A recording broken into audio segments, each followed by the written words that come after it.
My name is Emerson Velasquez. I have a question. I'm creating my holding company in the state of Wyoming, and one of the properties that I own under my name, transferred it to my LLC.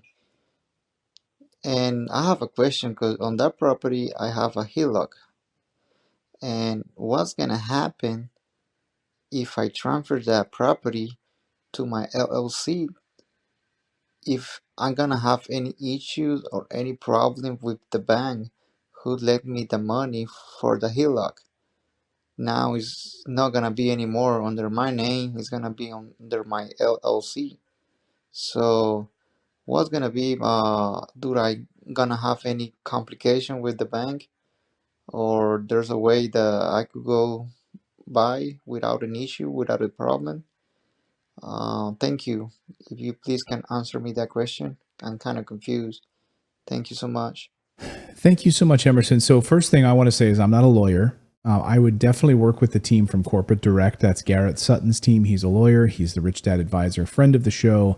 Go to our resources page at morrisinvest.com. Reach out to them on the phone, and they'll be able to guide you. I think they'll even do like a free phone consultation or something on that question. He's written a book about it called The Loopholes of Real Estate Investing. And I know people get scared about, buying it in my own name with a conventional loan and then transferring it later. Is that going to do something? Is that going to create a due on sale clause? And as Garrett Sutton writes, no, it's not. And you're able to do this.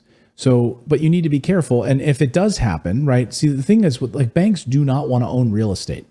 They do not want to be landlords. And so the worst that could happen, according to Garrett Sutton, is that they might send you a letter. And he says, like, in 30 years of doing this, he's never had this experience. I think he said one time. And they literally just sent a letter to the person, the owner, and asked them to transfer it back. And they did.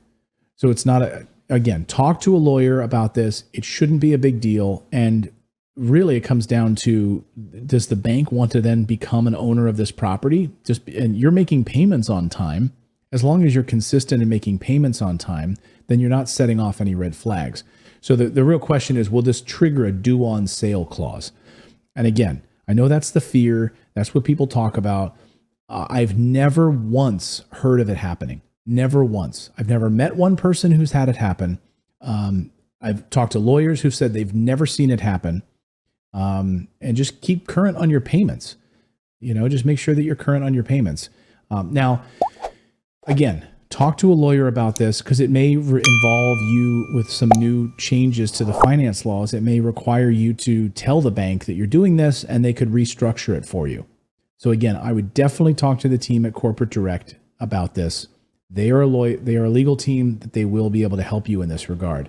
But again, I've never heard of this happening. I've never heard of a bank going through with this due on sale clause in order to try to get you, like, the idea is that, oh my God, they're going to foreclose on the property now because you've switched it, which again, they do not want to be landlords. So what Garrett Sutton, I think, is talking about, the one time that he heard that this happened, they never actually triggered a due on sale clause. They simply sent a letter to the client that asked them to, can you please, just turn it back into your own name. That's the only thing he's ever heard of happening. So we've done it multiple times personally, never had an issue with it.